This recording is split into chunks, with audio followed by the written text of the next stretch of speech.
मेरे साथ रहेगी ना तो एकदम मेरे माफिक स्मार्टनेस हो जाएगी। वो क्या है ना, मेरे दिमाग में ब्रेन बहुत है। अरे माँ जी भी कई मामलों में मेरे साथ इंटरप्शन करती रहती है। हाँ। नगीने, तू आदमी अच्छा है, पर तेरी जुबान है ना इतनी लंबी है, कैची की तरह हमेशा कच कच कच कच कच कच चलती रहती है वो। अब बोलता कौन है? जिसके पास नॉलेज होता है, जो नॉलेजियन होता है। अब मेरे पास नॉलेज है तो मैं बोलता हूँ, और तुझे तो अच्छा है कि फुकट में मेरा नॉलेज मिल रहा है तुझे। ए नगीने, ये डिब्बा कैसे खोलते हैं? ये खुल नहीं रहा है। इसको डिब्बा नहीं बोलते, इसको बोलते हैं माइक्रोवेव। हट जा, मैं तुझे सिखाता हूँ। देख, इसको पहले ऐसे दबाते हैं और फिर इसको ऐसे खोलते हैं, ठीक है? और फिर इसको ऐसे रखते हैं और फिर इसको ऐसे बंद कर देते हैं। पड़ गई ना जरूरत नॉलेज की, है ना? रही तू गांव वाली। ए, तूने फिर मेरे को गाँव वाली बोला? ठीक है बाबा, नहीं बोलूंगा।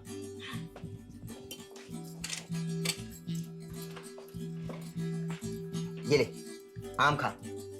अल्फसा आम है, अल्फसा आम। अल्फसा तेरे राजकोट गांव में भी नहीं मिलते होंगे, राजकोट शहर में भी नहीं मिलते होंगे। ये ले खा। तेरे हाथ से थोड़ी ना खाऊंगी मैं। मेरे हाथ से क्यों नहीं खाएगी? अम्मा कहती है पराये मर्द के हाथ से बेशर्म लड़कियां खाती है। अच्छा, अगर अनुराग भैया तुझे खिलाएंगे तो तू खाएगी? हाँ, वो तो इसी घर में रहते हैं ना। तो मैं भी इसी घर में रहता हूँ, यहीं पे खाता हूँ, यहीं पे पीता हूँ, यहीं पे सोता हूँ। हाँ नगीने, बात तो तूने ठीक कही। तो ठीक है, फिर आम खा। खाना। तू भी खाना।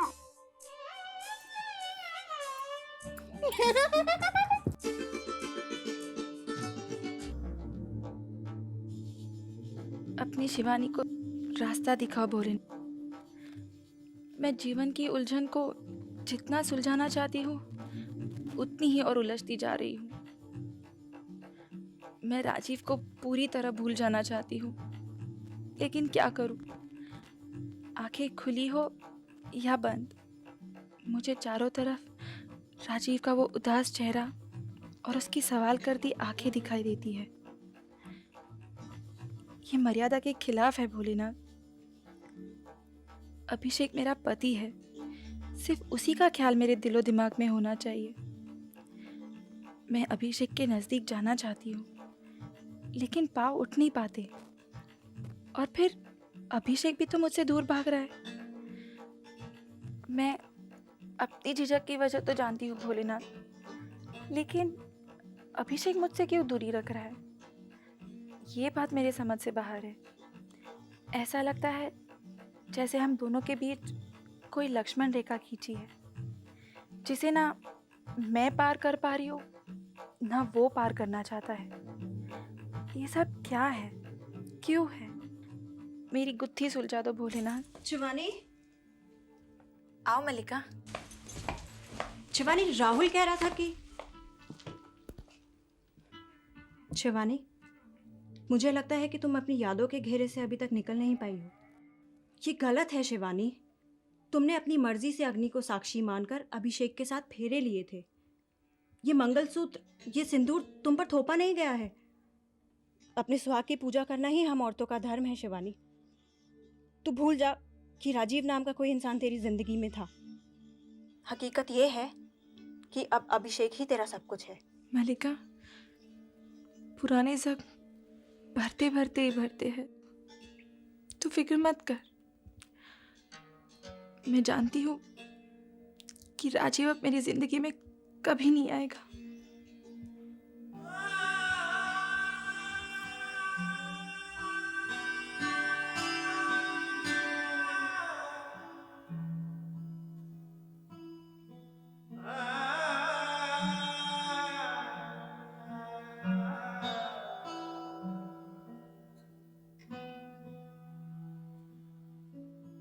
राजीव, तेरी और आंटी की बॉम्बे जाने की टिकट रिजर्व हो गई। Thank you. और राजीव, वो मैंने ट्रांसपोर्ट वाले को बोल दिया है, शाम तक सामान लेने आएगा। तब तक हम लोग पैकिंग कर लेते हैं। चलो। कपिल, तू यार मेरा दिल्ली का टिकट करवा दे यार। क्यों, तू जा रहा है? और नहीं तो क्या, मैं इसके लिए यहाँ आया और ये हमें छोड़ के मुंबई जा रहा है।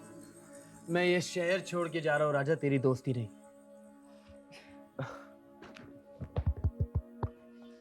ले इसे रख। ये क्या है? ये मल्लिका की शादी का इनविटेशन कार्ड है।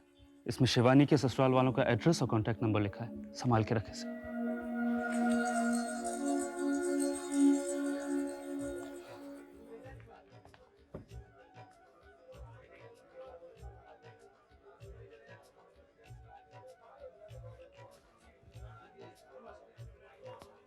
जनाब। हाय आकाश। जनाब, कहीं मैं गलत वक्त पर तो नहीं आ गया? क्या मतलब? मतलब कि आप अपनी बेगम के बारे में सोचे थे और मैंने आपको डिस्टर्ब कर दिया। वैसे आप कौन सी बेगम के बारे में सोचे थे? अबे चुप कर यार, कोई सुन लेगा। बस सुन लेगा तो तेरा कौन सा बिगाड़ लेगा? है? वैसे भी तूने डिसाइड तो कर ही लिया, तूने पूना वाली के संग सेटल करना है। या तू अपना डिसीजन चेंज तो नहीं कर रहा? तू सच कहता था आकाश, तू सच कहता था। शिवानी में कुछ तो है। वो जब भी मेरे सामने आती है, न जाने क्यों मैं उसकी तरफ खिंचा चला जाता हूँ। मेरे कदम खुद ब खुद डगमगाने लगते हैं यार। That's good news, that's good news। अब ऐसे कर, वो पूना वाली को ना टाटा गुड बाय कर दे और शिवानी के संग अपनी मोहब्बत की कहानी बढ़ा। तेरा दिमाग खराब हुआ है? शिवानी के लिए मेरे अट्रैक्शन का ये मतलब नहीं कि सुजाता के लिए मेरी मोहब्बत कम हो जाए। मैं सुजाता से बहुत प्यार करता हूँ यार। मैं सुजाता को नहीं छोड़ सकता। She is not the right choice। She is my choice आकाश। तू जानता है वो कितनी डेडिकेटेड है मेरे लिए। आज तक उसने एक भी शिकायत नहीं की। अरे शिकायत क्यों करेगी? उसे हक किसने दिया शिकायत करने का? साग से उठाकर पत्थर को तो तूने घर में लगा दिया। आकाश, तेरी हिम्मत कैसे हुई मेरी बीवी के बारे में एक शब्द भी बोलने की?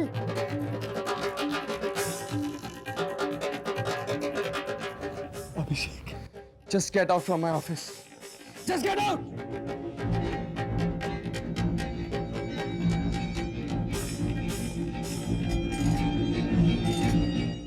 माँ जी आपकी चाय। सुन कम्मो, बैठ ना। जी कैसी है तू? तेरा मन तो लगता है ना यहाँ? माँ जी, अम्मा कहती है इंसान को समय और जगह देखकर उसके अनुसार बदल जाना चाहिए। मैंने तो सीधी सी बात पूछी, तूने तो फिलोसफी बता दी। क्या माँ जी? फिलो नहीं कुछ नहीं। अच्छा ये बता, तेरी शिवानी दीदी कैसी है? ठीक है। तू उनके घर कब से काम करती है? माँ जी, अम्मा कहती है मेरा जन्म ही शिवानी दीदी के हवेली में हुआ था। तब तो तू शिवानी को बहुत पहले से जानती होगी। क्या वो हमेशा ऐसे चुपचाप रहती है? नहीं माँ जी, शिवानी दीदी तो बहुत सारी बातें करती थी। वो जब भी हवेली में आती थी पूरी हवेली में मस्ती होने लगती थी। तो फिर शिवानी यहाँ इतनी गुमसुम और चुप क्यों रहती है? मैं क्या जानूं? देख कम्मो, तू शिवानी को प्यार करती है ना? तू चाहती है ना कि शिवानी खुश रहे? मैं भी यही चाहती हूँ। शिवानी की तकलीफ पता चले तो मैं कुछ कर सकती हूँ ना। तो अगर तुझे पता हो तो बता दे मुझे, शिवानी खुश क्यों नहीं है? माँ जी, अम्मा कहती है कि छोटे मुंह बड़ी बात नहीं करते, लेकिन शिवानी दीदी का इस तरह से चुपचाप रहना मुझे भी अच्छा नहीं लगता। मुझे लगता है शायद जीजाजी दीदी से बात ही नहीं करते, इसीलिए शायद दीदी। माँ जी, लेकिन ये बात आप जीजाजी को मत बताइएगा। नहीं बताऊंगी। तू जा अभी। जी माँ जी।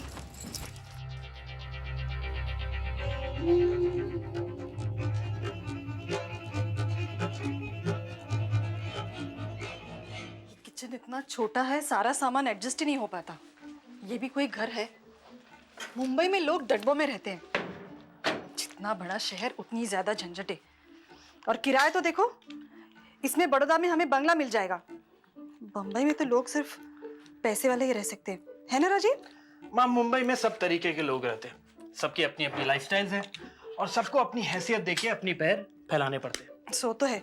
ओह माय गॉड, आज पहला दिन है ऑफिस का, आज भी लेट हो जाऊंगी। यहाँ तो सब बहुत दूर है ना, और ट्रेन के लिए तो इतनी भीड़ होती है कि पूछो मत। यही मुंबई है माँ। कल मेरा ऑफिस का पहला दिन था ना ज्वाइन करने का, बड़ी मुश्किल से मैं ट्रेन में घुस पाई। यहाँ तो हर कोई भागता दिखाई देता है, चारों तरफ लोगों के सर ही सर। एक तरफ अरब सागर तो दूसरी तरफ नर सागर। हे भगवान, आज तो गैस की टंकी भी नहीं आई है, खाने के लिए घर में कुछ भी नहीं है। अच्छा, मैंने सुना है कि यहाँ फोन करो तो घर पे खाना आ जाता है। किसी से पूछ लेना और खाना मंगवा लेना। कम से कम फोन तो आया है घर पे। अरे हाँ, और मैंने पड़ोस वालों को बोल के रखा है काम वाले के लिए, वो आए तो उससे बात कर लेना। और खाना जरूर मंगवा लेना। माँ आप चिंता मत कीजिए, अब मैं छोटा बच्चा नहीं रहा, बड़ा हो गया हूँ, मैं अपने आप को संभाल सकता हूँ। मेरे लिए तो तुम बच्चे ही हो।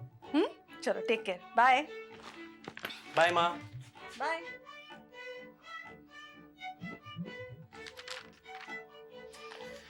Most magical holiday.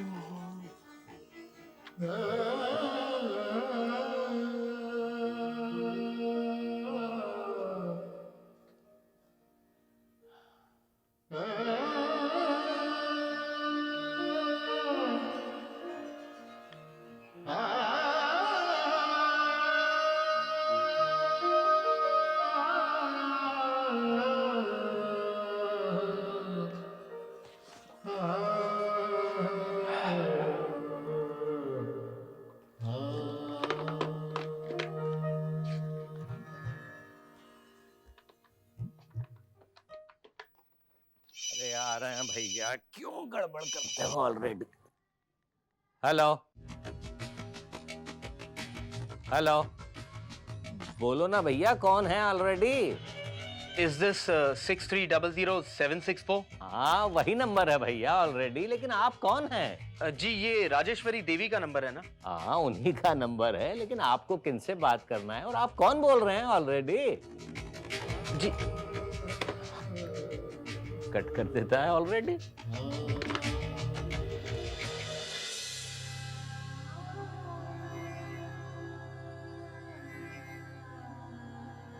शिवानी,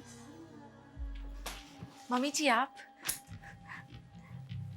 जीती रहो बेटी। आपने क्यों तकलीफ की? मुझे बुला लिया होता। आइए ना। जब से तुम इस घर में आई हो कभी मेरे पास नहीं आई। मैंने सोचा चलो मैं ही तुम्हारे पास आ जाती हूँ। मम्मी जी बात वो है कि मैं समझती हूँ। आओ बैठो।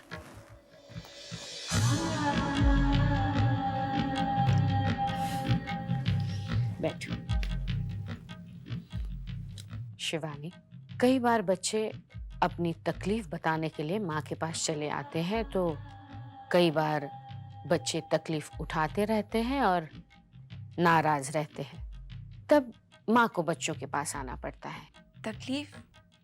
मम्मी जी मुझे तो यहाँ कोई तकलीफ नहीं है। तकलीफ दिखती नहीं है, लेकिन होती तो है। मैं जानती हूँ कि जिस तरह से मैंने तुम्हारा रिश्ता मांगा उससे तुम्हें बहुत तकलीफ हुई होगी, लेकिन मैं भी क्या करती। तुम जैसी सुंदर, पढ़ी लिखी और खानदानी बहू मुझे कहाँ मिलती। मैं एक बिजनेस वुमन हूँ और अच्छे सौदे मैं हाथ से जाने नहीं देती हूँ। शुक्रिया मम्मी जी, कम से कम आपने ये तो माना कि आपने मुझे एक सौदा समझा था।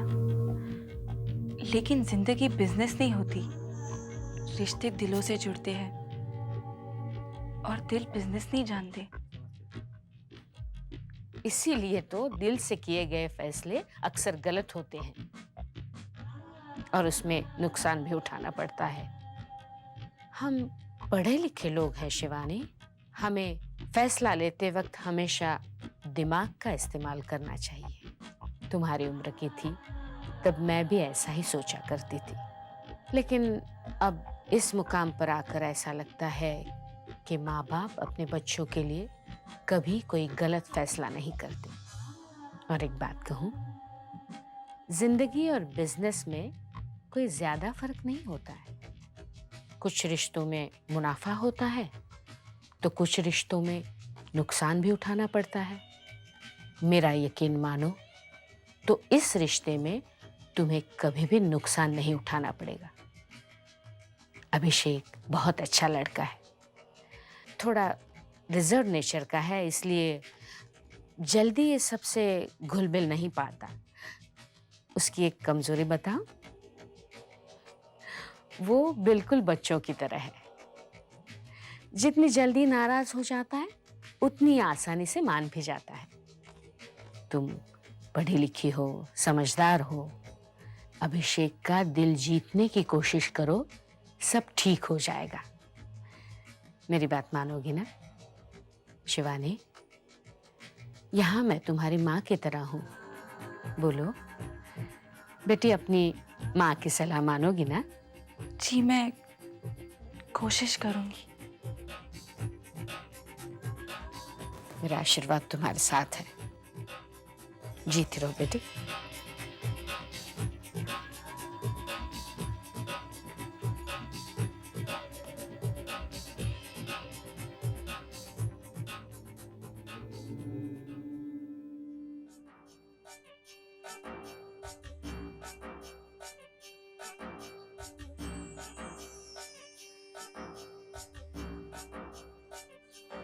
क्या सोच रही हो मल्लिका? कुछ नहीं, कुछ तो है। यही कि लड़कियों की जिंदगी कितनी जल्दी बदल जाती है ना। 2 ही दिन में पराये भी अपने लगने लगते हैं।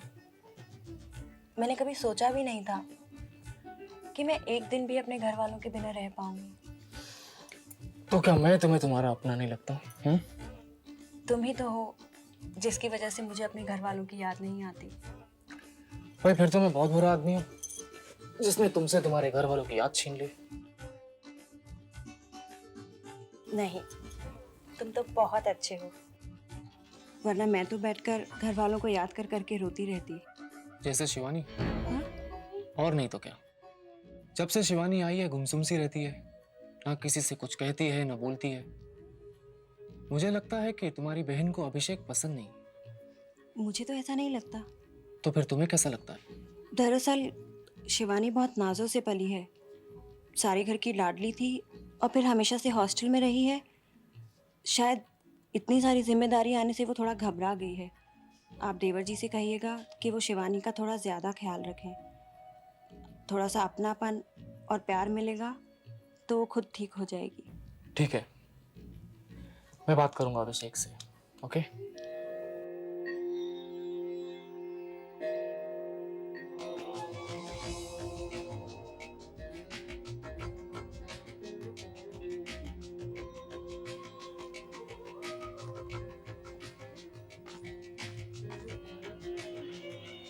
ब्यूटीफुल। जी अब ये शिव जी की प्रतिमा सचमुच बहुत प्यारी है। थैंक्स। थैंक्स किस बात का? आपने मेरी कोई तो चीज़ नोटिस की? ओह हाँ, इट्स रियली ब्यूटीफुल। आप अपने घर से लाई हैं? जी नहीं, बड़ौदा से। ऐसे शिवलिंग बड़ौदा की खासियत है। बड़ौदा से? आप बड़ौदा गई हैं? जी हाँ, मैं वहाँ पढ़ती थी। बड़ौदा में पढ़ती थी? मेरे ख्याल से मेरे घर वालों ने बताया होगा आपको। हाँ, मुझे इतना तो पता था कि आप किसी हॉस्टल में पढ़ती थी, लेकिन बड़ौदा में? बड़ौदा में आप किस कॉलेज में थी? श्रीराम कॉलेज। श्रीराम कॉलेज? क्या हुआ? क्या सोचने लगे आप? हाँ, अब नहीं, कुछ नहीं, कुछ